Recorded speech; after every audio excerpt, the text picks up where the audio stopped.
మొన్న చంద్రబాబు నాయుడు గారు దీనికి కమిటీ వేసారు ఆల్రెడీ. ఆర్టీసీ మరి దానికి చైర్మన్గా, రాష్ట్రానికి చైర్మన్గా కనకళ్ళ నారాయణరావు గారిని, చాలా పెద్ద ఆయన, ఇంతకుముందు ఎంపీ కూడా చేశాడు, చాలా అనుభవం ఉన్న వ్యక్తి. అతను చైర్మన్గా ఉన్నారు రాష్ట్రానికి, ఆర్టీసీ సంస్థకి. అలాగే ఎండీగా ఒక senior IAS officer Dwaraka Tirumala Rao అని ఉన్నారు, అతను ఎండీ.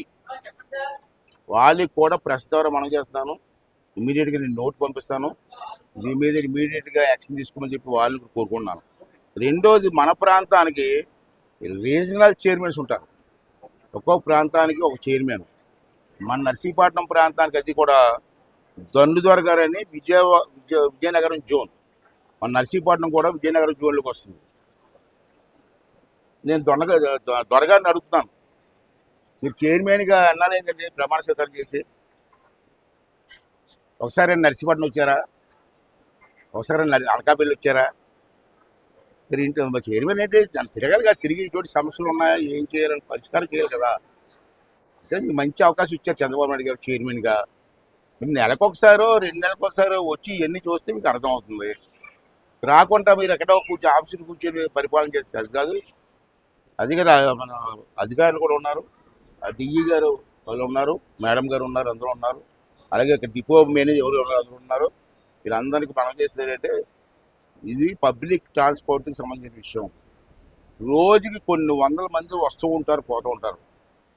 ఇక్కడ మాత్రం అశ్రద్ధ చేయడానికి వీలు లేదు. ఈసారి అశ్రద్ధ మళ్ళీ వస్తాను, అప్పటికా మీకు అశ్రద్ధ చేయకపోతే, ఫాలో అవ్వకపోతే మరి నా పని నేను చేస్తుంది.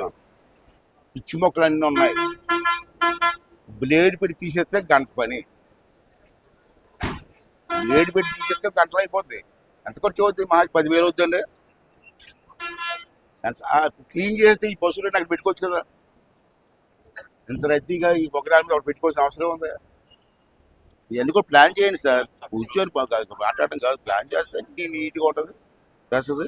అంతే చాలా ఇవన్నీ కూడా అధికారులు ఉన్నారు, అందరూ ఉన్నారు, మేడం గారు అంతా ఉన్నారు. కాబట్టి విత్-ఇన్ 1 monthలో ఇవన్నీ కంప్లీట్ చేయాలని చెప్పి కోరుకుంటూ చాలా సంతోషం.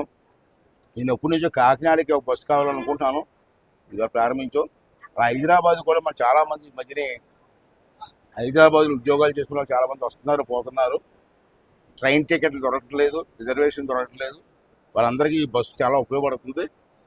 అంచేత ఈ 2 బస్సులు నా చేతి మీదుగా ఓపెన్ చేసినందుకు నాకు చాలా ఆనందంగా ఉందని చెప్పి మనం చేస్తూ, మరి ఈరోజు ఈ కార్యక్రమం ఏర్పాటు చేసినటువంటి ఆర్టీసీ అధికారులకి, మరి లోకల్ నాయకులందరికీ కూడా మనస్ఫూర్తిగా ధన్యవాదాలు తెలియజేస్తున్నాను.